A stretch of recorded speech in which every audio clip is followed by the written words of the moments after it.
welcome to our podcast at HR Podcast, where we discuss important issues in business and human life. In today's episode, we are talking about a topic that has been gaining a lot of attention recently in Indonesia: layoff or PHK, as we call it. This is something that impacts both employees and companies. So, what the situation of layoff in Indonesia in 2025? What do we need to know from both business and human perspective? I'm joined today by two very knowledgeable guests. First, we have Mr. Dani, an expert in economics and business with over 15 years of experience, and Mr. Hardy, an industrial physiologist who has been studying the physiological effects of layoff on individuals. Welcome to Mr. Dani and Mr. Hardy. Thank you for having me. I'm glad to be here. Thanks, Mr. Lily. I'm excited the fact of this discussion. Great. Let's dive in. Layoff are often a scary topic for both employees and companies. But as time goes by, can we start viewing them from a broader perspective? As we all know, Indonesia in 2025 is going to face major economic challenge with shifting job sector, digitalization, and automation. However, just recently, the Ministry of Manpower, Kemnaker, released some screening data. In October 2025, the number of layoffs in Indonesia reached a staggering around 70,000 people. This is a significant increase. So, I want to ask Mr. Dani, what does this data tell us about the state of business in Indonesia in 2025? The figure of around 20,000 layoff in October to 20 and 25 certainly reflect a significant shift that happening in the labor market. This number is substantial and it signals that there are major transformation underway in our economy and job market. For example, many sectors are being disrupted by advancement in technology and digitalization, forcing companies to become more efficient and sometimes by reducing their workforce. Absolutely, this number is concerning. But is the high number of layoffs in Indonesia solely because of digitalization and automation, or are there other factors at play here? Besides digitalization and automation, which are indeed a major contribution, there are other macroeconomic factors affecting layoff. These include global inflation, the energy crisis, and ongoing economic uncertainty post-pandemic. And many companies are still struggling to stay afloat and are cutting costs. And one of the ways they are doing that is by reducing the workforce. So it is not just about technology, but also the broader economic pressure. If we look at the data from Kemnaker, we see that the around 70,000 layoffs are from workers who are registered under the Jaminan Kehilangan Pekerjaan program of BPJS Ketenagakerjaan. This means the government is stepping in to provide some support to those affected. However, despite GKP, layoffs still have a significant impact. How do you view the role of GKP program in helping mitigate the negative effect of layoff? Okay, the JKP program is very important as a safety net for a worker who lost their job. It provides them with financial assistance, then skill training, and access to new job opportunity. which can help is the transition. And however, we also need to be realistic. While CKP is can provide temporary relief, it cannot fully replace the lost income and the emotional impact that comes with losing a job. It's a helping tool, but it's not a complete solution. That's a great point, Mr. Dani. Layoffs are not just about financial losses, but they also have a major physiological impact on the individuals who lose their jobs.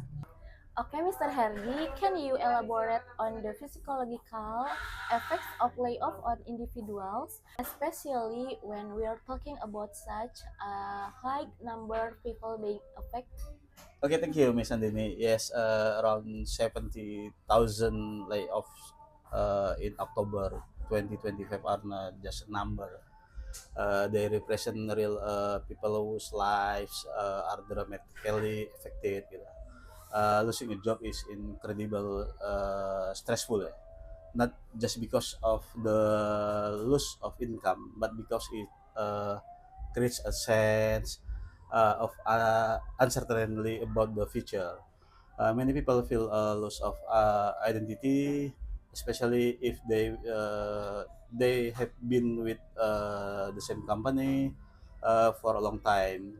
It can be lead uh, to anxiety about finding network ya, new work, especially when the job market is uncertain ya. Exactly, it's not just about losing a paycheck, it's also about losing security and self worth. There's also a social stigma around layoff in Indonesia. Many people may feel like they are seen as incompetent, yeah, or incapable if they lose their job. How do individuals cope with this? Yes, I think that stigma is very real, especially in societies like ours, where people are often judged by their employed status. It's important for individual to recognize that being laid off doesn't define their value.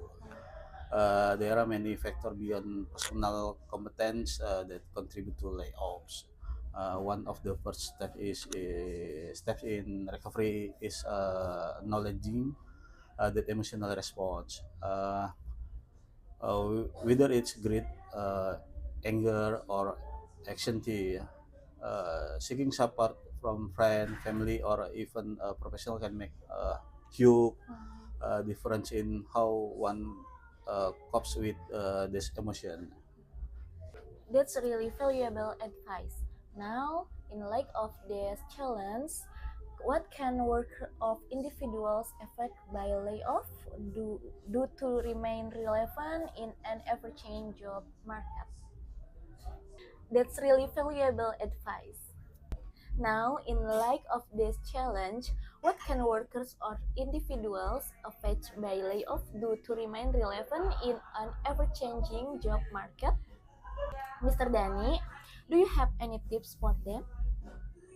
Okay, first and foremost, individuals need to focus on upskilling and reskilling.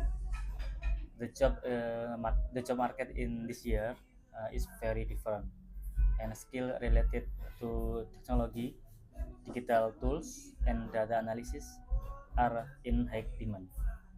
Workers should focus on enhance to skill and whether to format education, online course, uh, or self study. The second thing is to stay open to new opportunity. Many people limit themselves by sticking to the same career with path, but in the reality is a sector like the green economy and digital industry are growing, and there may be unexpected opportunity there. That's the idea of investing in yourself, right?